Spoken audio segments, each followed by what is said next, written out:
Hello प्यारे बच्चों, क्या हाल चाल। सब ठीक ठाक। उम्मीद करता हूँ, आशा करता हूँ आप खुश होंगे, आबाद होंगे, मस्ती में होंगे, बहुत अच्छी तरह पढ़ाई कर रहे होंगे। मैं मोहन सिंह एक बार फिर आप लोगों को अपने YouTube channel Mohan Singh classes में बहुत बहुत स्वागत करता हूँ। बच्चों, पिछली क्लास में हम लोगों ने अरिथमेटिक प्रोग्रेशन का सारा कॉन्सेप्ट क्लियर किया, सारी कॉन्सेप्ट की समझ आई। मैं उम्मीद करता हूँ कि आप लोगों को सब कुछ क्लियर हो गया होगा।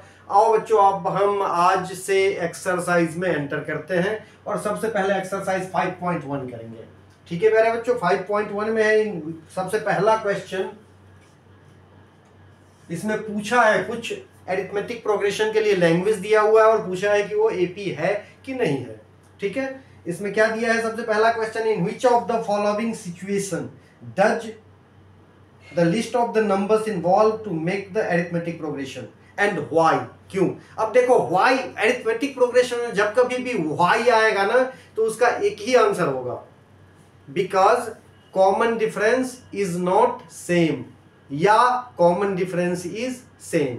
अगर किसी को आप कहते हैं कि ये अरिथमेटिक प्रोग्रेशन नहीं है तो उसका सिर्फ और सिर्फ एक कारण होगा कि कॉमन डिफरेंस सेम नहीं है। कॉमन डिफरेंस अगर सेम है तो अरिथमेटिक प्रोग्रेशन होगा। कॉमन डिफरेंस बोले तो डी, जिसको हम डी से रिप्रेजेंट करते थे ना, डी से।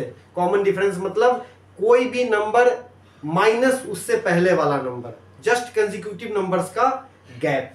ठीक है प्यारे बच्चों, तो पहला चीज देखो, पहला चीज क्या कह रहा है, taxi fare after each kilometre when the fair is 15 for first kilometre. सबसे पहला किलोमीटर के लिए 15 है और इसके बाद हर किलोमीटर ये 8 बढ़ता जा रहा है, 8 रुपए। अब 15 में 8 जुड़ेंगे तो क्या होगा, 15 plus 8 23, 23 plus 8 31, 31 plus 8 39, 39 plus 8 47।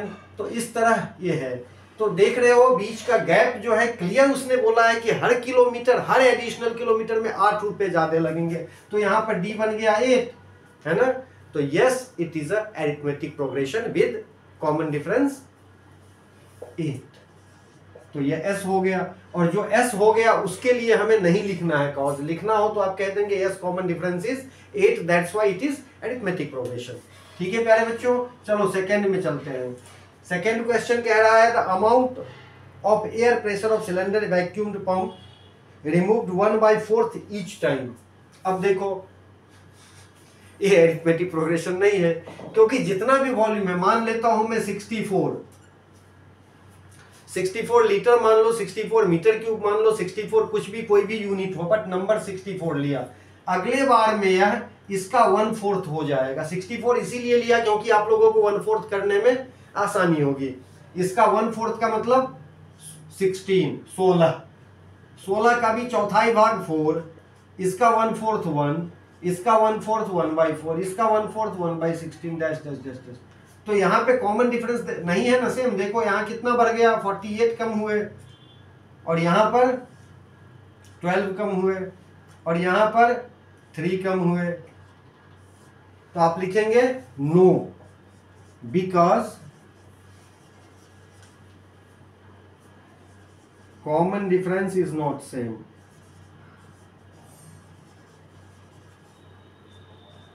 Differences are not same,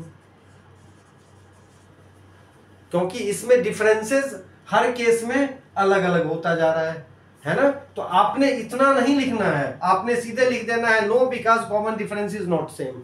ठीक है प्यारे बच्चों, मैंने तो आपको समझाने के लिए सब दिखाया है ना। आपको 64, 16, 4, 1, 1/4 ये सब कुछ नहीं लिखना। आपने सिर्फ लिखना है no, it is not in an AP because common difference is not same. Clear ना। चलिए तीसरा देखते हैं। Cost of the digging of well after every metre of the when it cost 150। पहले मीटर के लिए 150, और इसके बाद कह रहा है हर एडिशनल के लिए 50 ज्यादा है।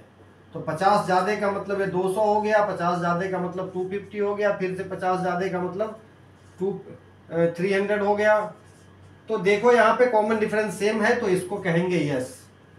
कॉमन डिफरेंस अगर सेम हो जा रहा है ना प्यारे बच्चों तो वह एपी है। कॉमन डिफरेंस सेम नहीं हो रहा है तो एपी नहीं है। बहुत सिंपल सी बात है, क्योंकि एपी होने के लिए सिर्फ और सिर्फ बीच के नंबर्स का डिफरेंस जो है ना बच्चा, हर बार सेम होना चाहिए, हर कंसेक्यूटिव नंबर्स के बीच का, और उसी को हम कॉमन डिफरेंस डी मानते हैं। क्लियर ना? चलो फोर्थ पार्ट देखते हैं फटाफट। फोर्थ पार्ट में कह रहा है कि the amount of money in account every year when 10,000 is deposited compound interest eight 8%। देखो जो भी कंपाउंड इंटरेस्ट है ना प्यारे बच्चों, वे एरिथमेटिक प्रोग्रेशन नहीं होता, लेकिन सिंपल इंटरेस्ट एरिथमेटिक प्रोग्रेशन होता है। कंपाउंड इंटरेस्ट क्यों नहीं होता? क्योंकि पहले साल का जितना इंटरेस्ट हुआ ना, सपोज करो 10,000 रुपए हमने जमा किया बैंक में, उस पे 10% मिल रहा है, मतलब कि 1,000 रुपए मिल रहा है। तो अब एक साल के बाद वो 11,000 बन गया ना, 11,000। अब अगले साल जो हमें मिलेगा वह 11,000 पे मिलेगा बच्चा इंटरेस्ट। तो 11,000 पे इंटरेस्ट हो जाएगा 1,100। तो ये जो कॉमन डिफरेंस है ना, वो चेंज हो रहा है, क्योंकि आपने किसी से 10,000 रुपए लिया, वो एक साल में 11,000 रुपए हो गया। अब अगले साल का जो इंटरेस्ट है वो 11,000 पर होगा। तो क्योंकि पैसे बढ़ रहा है ना, तो कॉमन डिफरेंस फिक्स्ड नहीं है। लेकिन वही सिंपल इंटरेस्ट होता तो पैसे नहीं बढ़ रहा है, हर साल का इंटरेस्ट उतना ही रहता, तब वो एरिथमेटिक प्रोग्रेशन में होता। तो आपने सिर्फ लिखना है no, because common differences are not same.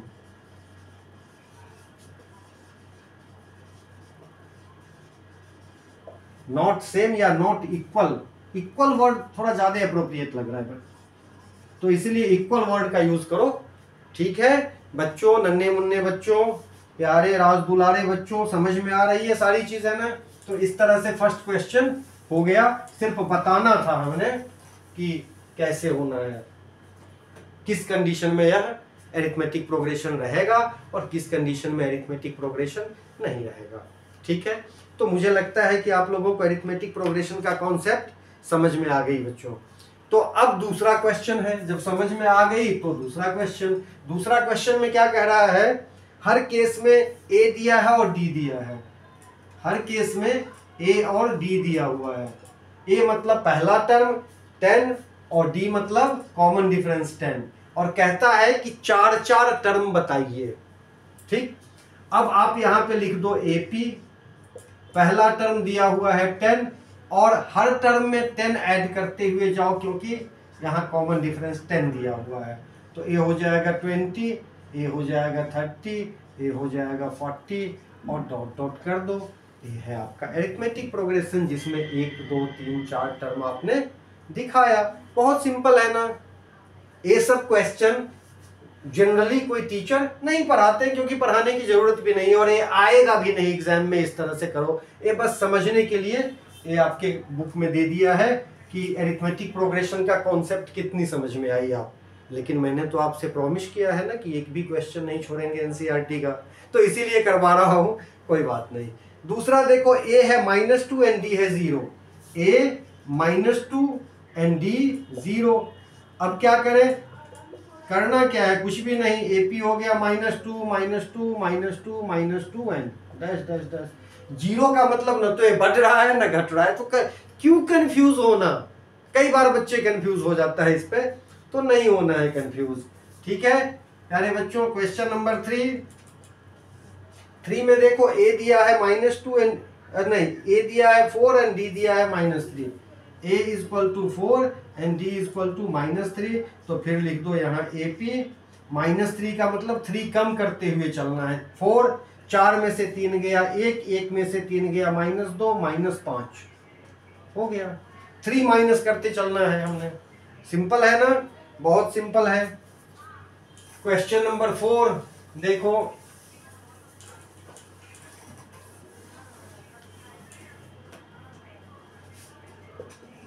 Fourth part of question. ए दिया है a is -1 and d is 1/2। a = -1 and d = 1/2। ठीक है प्यारे बच्चों, यहाँ पर AP हाफ का कॉन्सेप्ट सबको पता है ना, कि 1 उससे हाफ ज्यादा होगा तो 3/2 हो जाएगा, क्योंकि 1.5 हुआ। इसके बाद 4/2 होगा तो 4/2 कट होकर के 2 बन जाएगा, है ना। तो आधा बढ़ाते चलेंगे हम। अब ये -1 है जी, आधा बढ़ाएंगे तो -1/2 होगा, फिर आधा बढ़ाएंगे तो 0 हो जाएगा, फिर आधा बढ़ाएंगे तो 1/2 होगा। और पूछा होता तो 1 कर देते, और पूछा होता तो 3/2 कर देते, और पूछा होता तो 2 कर देते, और पूछा होता तो 5/2 कर देते। इस तरह डॉट डॉट करते। लेकिन हमने जब सिर्फ और सिर्फ 4 ही पूछा है तो हम 1 2 3 4 नंबर्स लिख करके यहीं पे डॉट लगा देंगे डेसिमल की, ठीक है। तो ये आपका अरिथमेटिक प्रोग्रेशन हो गया।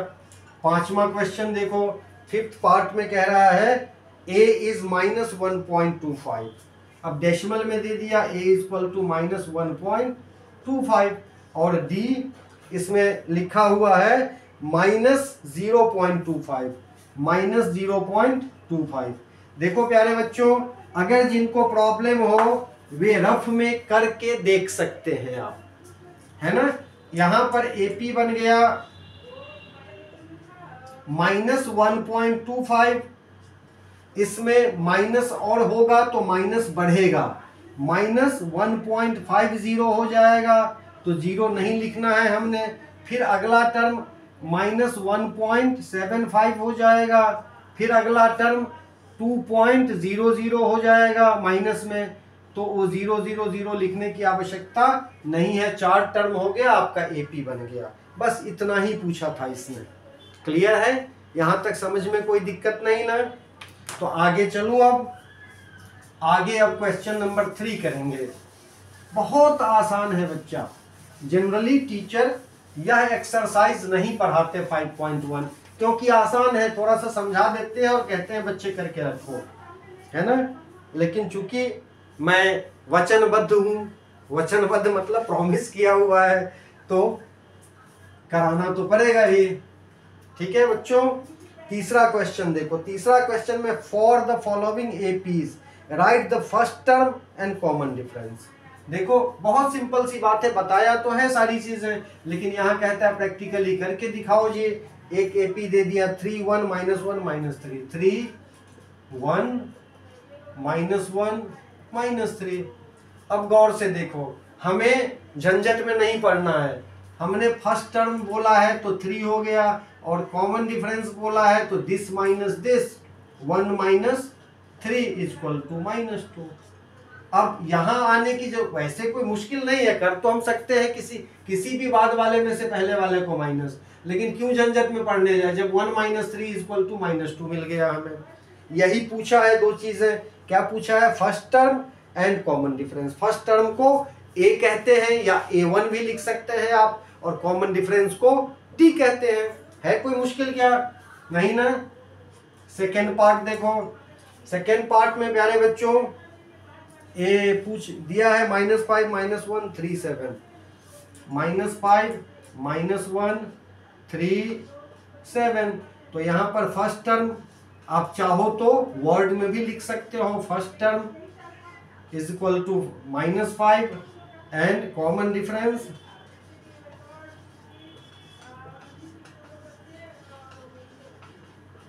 -7 -3 दैट इज 4। यहाँ पे हमने कर लिया, किसी भी बाद वाले में से पहले वाले को सब्ट्रैक्ट करेंगे, तो कोई कंफ्यूजन की बात नहीं है बच्चों। आप यहाँ फर्स्ट टर्म नहीं लिखते, सिर्फ A लिखते तो क्या गलत होता? बिल्कुल गलत नहीं होता, क्योंकि A ही तो फर्स्ट टर्म होता है। यहाँ पर अगर D लिखते तो क्या गलत होता? बिल्कुल गलत नहीं होता। ठीक है प्यारे बच्चों। थर्ड देखो।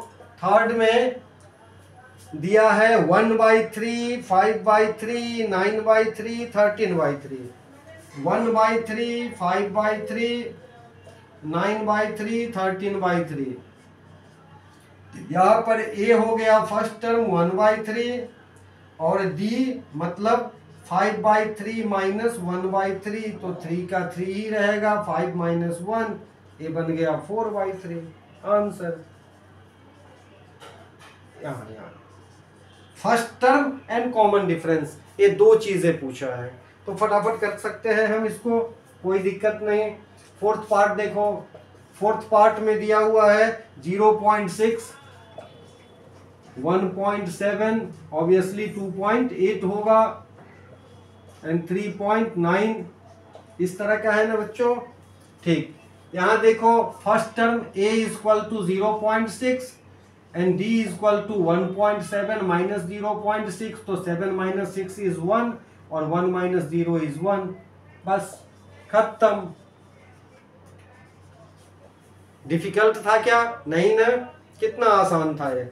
ठीक है, तो एक क्वेश्चन नंबर 3 भी कंप्लीट हो गया प्यारे बच्चों।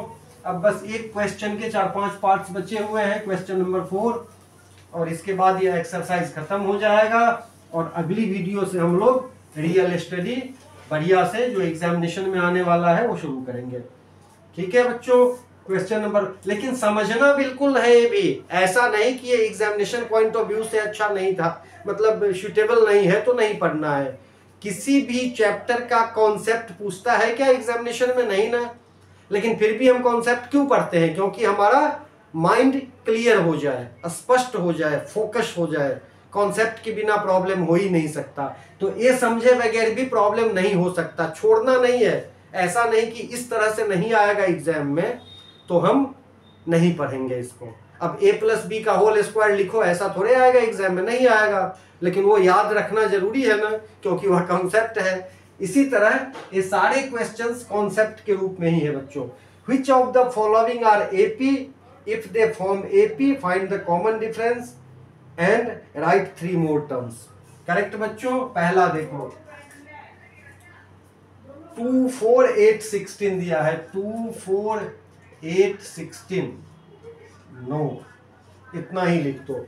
इसमें जस्टिफिकेशन नहीं मांगा है, इसमें बोला है कि जो AP में है उसके कॉमन डिफरेंस बताओ, जो नहीं है सीधे नो लिख दो, उसके कॉमन डिफरेंस बताओ और 3 टर्म और आगे लिखो। जो नहीं है वो नहीं है। यहाँ पे देखो 2 बढ़ रहा है, यहाँ पे 4 बढ़ रहा है, यहाँ पर 8 बढ़ रहा है।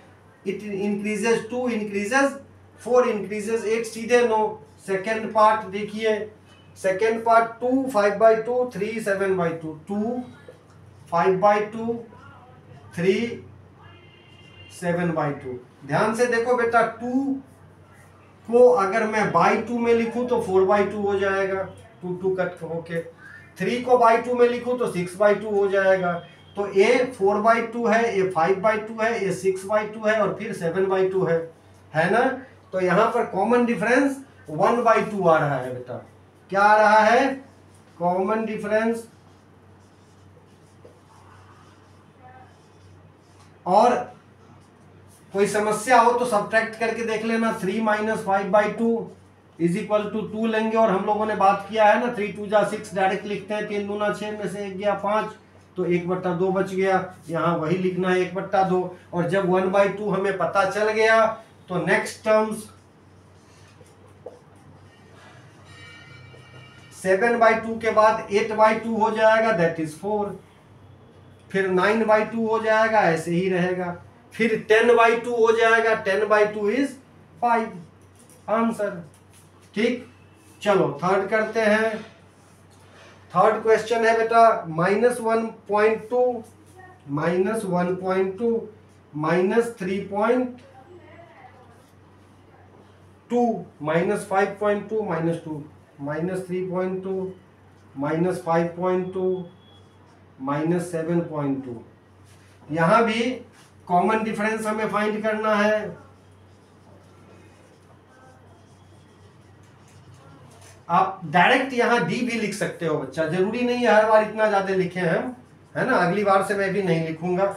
-3.2 -1.2, तो देखो ये -3.2 प्लस हो गया 1.2, तो इज इक्वल टू -2 है यार। देखो 32 और 12, तो 2 - 2 0, यहाँ पे 3 2 और दोनों नेगेटिव में था, करेक्ट। तो यहाँ बन गया हमारे पास 2 कॉमन डिफरेंस। और नेक्स्ट टर्म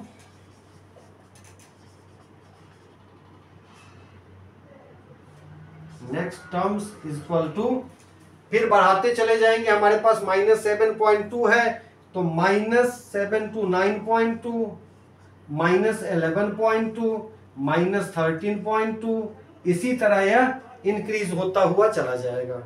ठीक है बच्चों, तो ये समझ में आ गई। ये तीनों में से पहला नहीं था, दूसरा था, तीसरा भी था।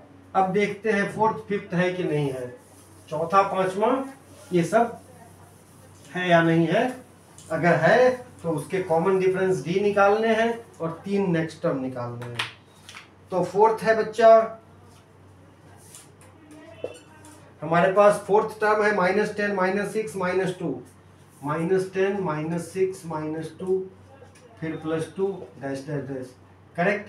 इसका कॉमन डिफरेंस मतलब d इज इक्वल टू -6 -10, तो ये बन जाएगा -6 + 10 दैट इज 4। कॉमन डिफरेंस 4 हो गया ना। तो नेक्स्ट टर्म हमारा टर्म खत्म हुआ है 2 पे बच्चा, तो 2 पे 4 ऐड कर देंगे तो 6 हो जाएगा, 6 में 4 ऐड करेंगे तो 10 होगा, 10 में 4 ऐड करेंगे तो 14 हो जाएगा। ये 3 टर्म्स हमने बता दिया। अब आगे क्या है, अब है फिफ्थ क्वेश्चन। फिफ्थ में है 3 + √2, 3 + √2, 3 + 2√2, 3 + 3√2। यहाँ कॉमन डिफरेंस देखो, इन दोनों का गैप और इन दो, अगर कंफ्यूजन हो ना बच्चा, तो कंफ्यूजन होने पे हम एक बार सब्ट्रैक्ट करके देख लेंगे दोनों को। मान लो यहाँ 3 + 3√2 है, में से माइनस करेंगे 3 2√2, तो इससे एक कट गया, 3√2 - 2√2 इज सिर्फ √2, और यही सब में आ रहा है √2, तो कॉमन डिफरेंस हमारे पास √2 हो गया। और नेक्स्ट टर्म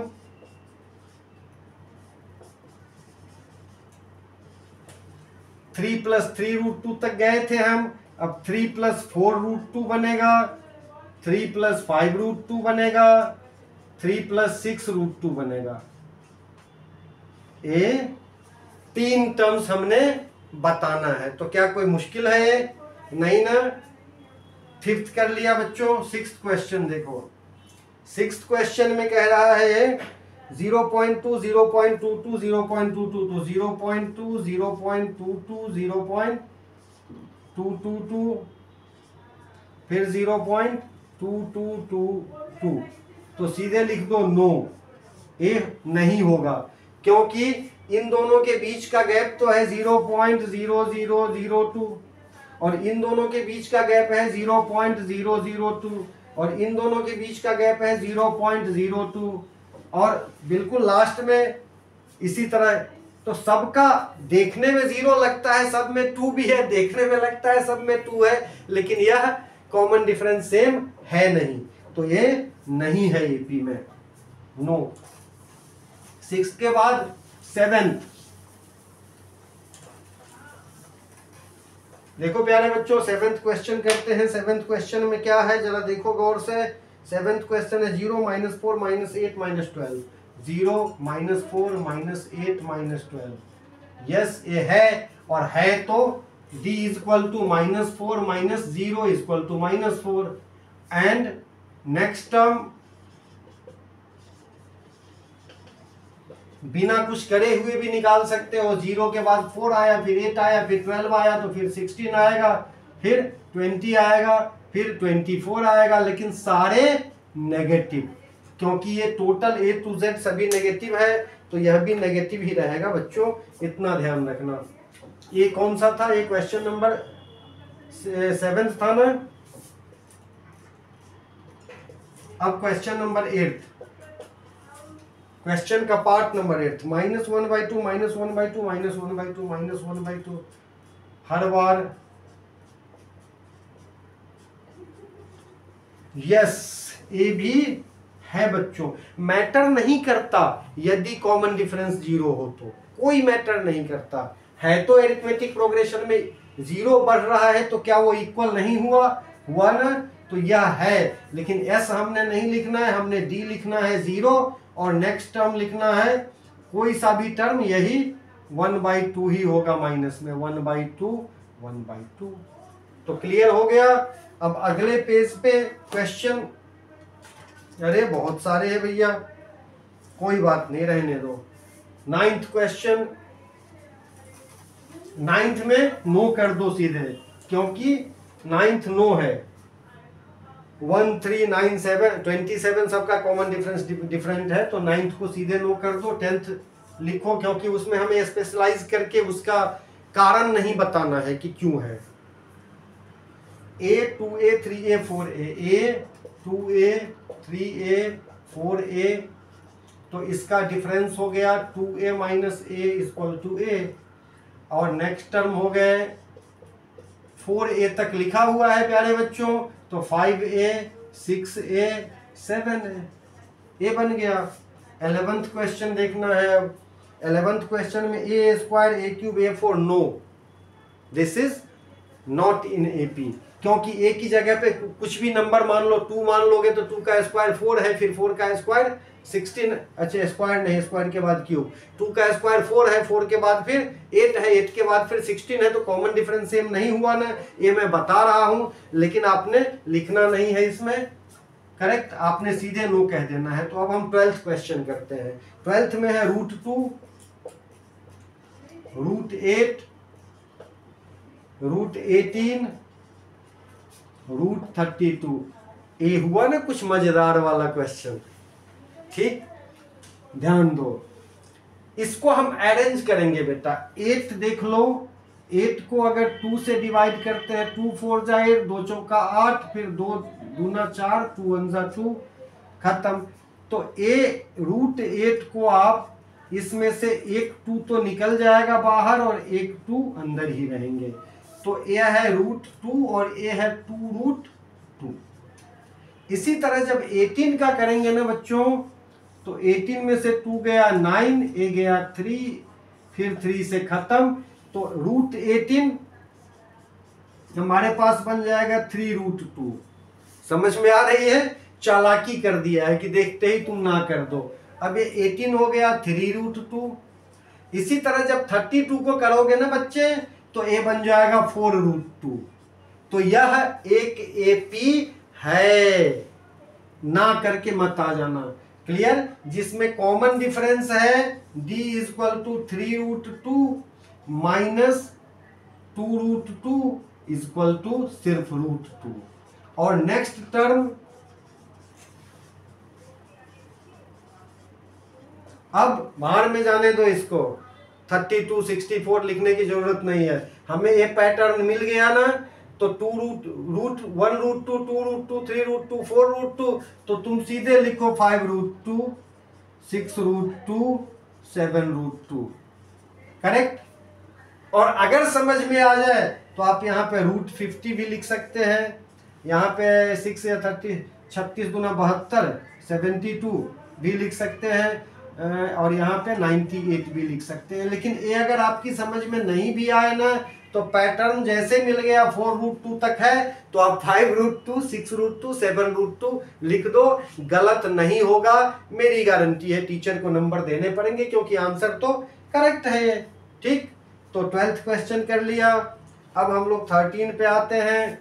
13 क्वेश्चन में नो लिख दो बच्चा, क्योंकि यहां पर ये √3 का गैप नहीं है।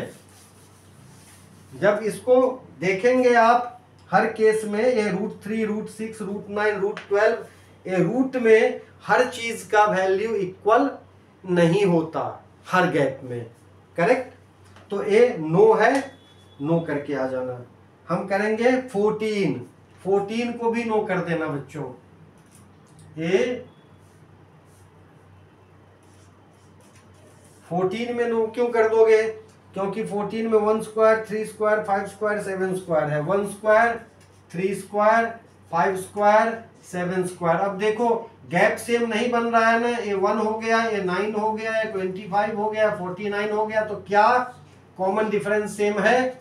नहीं है, तो सीधे नो करके आ जाओ।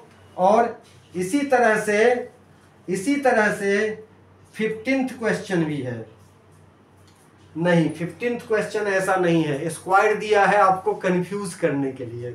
लेकिन 15th क्वेश्चन को अगर आप देखोगे तो 15th क्वेश्चन में सबसे पहले 1 नंबर दिया है, 1 का स्क्वायर नहीं दिया। दूसरे में दिया है 5 का स्क्वायर,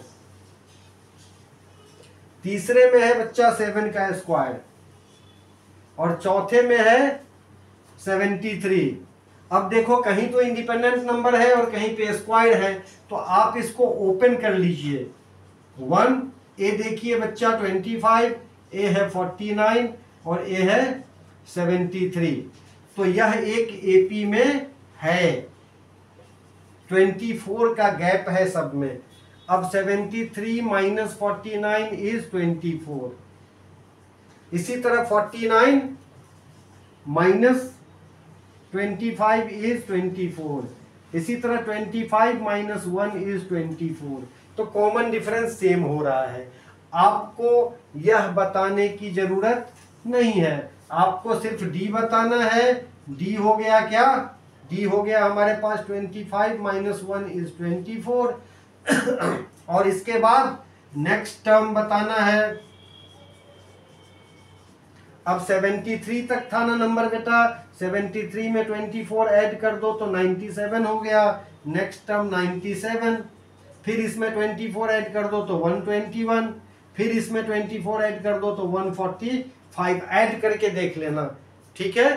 तो यही कॉन्सेप्ट था बच्चा, ये हम लोगों ने कर लिया। आशा करता हूँ आप लोगों की समझ में आ गई होगी अच्छी तरह से।